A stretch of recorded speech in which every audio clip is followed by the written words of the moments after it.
ഈ ലോകത്ത് പടച്ച റബ്ബ് തന്ന പകരം വെക്കാനില്ലാത്ത ഏറ്റവും മനോഹരമായ ഒരു മധുരമാണ് ദാമ്പത്യ ജീവിതം എന്നുള്ളത്. അറിഞ്ഞും മനസ്സിലാക്കിയും അള്ളാഹുവിന്റെ പ്രവാചകൻ സല്ലല്ലാഹു അലൈഹി വസല്ലമ പഠിപ്പിച്ചു തന്ന മാർഗങ്ങളിലൂടെയും നമ്മൾ ആരെങ്കിലും കുടുംബ ജീവിതത്തെ സംവിധാനിക്കുകയാണെങ്കിൽ കുടിച്ചിട്ടോ വലിച്ചിട്ടോ പരസ്ത്രീ ബന്ധത്തിലോ പരപുരുഷ ബന്ധത്തിലോ ജീവിതത്തിൽ ഒരിക്കൽ പോലും കിട്ടാത്ത ഏറ്റവും മനോഹരമായ മധുരം അത് ദാമ്പത്യ കുടുംബ ജീവിതത്തിലെ ഇണകൾ പരസ്പരം ജീവിക്കുന്നിടത്താണെന്ന് നമുക്ക് ഓരോരുത്തർക്കും തിരിച്ചറിയാൻ സാധിക്കും. പക്ഷേ ഇന്നത്തെ കാലഘട്ടത്തിൽ അതൊന്നും മനസ്സിലാക്കാൻ പലർക്കും സാധിക്കുന്നില്ല.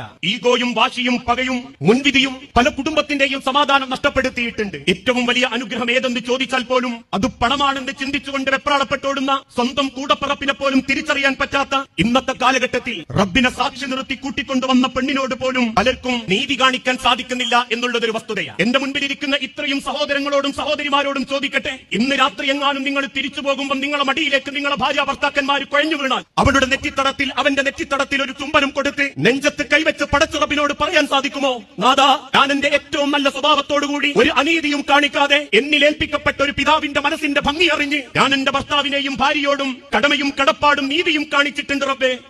എന്റെ ഏറ്റവും നല്ല സ്വഭാവം ഞാൻ എന്റെ പെണ്ണിനോടാണിനോടാണ് റബ്ബെ കാണിച്ചത് എന്ന് നമുക്ക് പറയാൻ സാധിക്കുന്നിടത്താണ് ഒരാളുടെ നമസ്കാരത്തിനും ഇബാദത്തിനും അള്ളാഹുവിന്റെ അരികിൽ വിലയുണ്ടാകുന്നത്.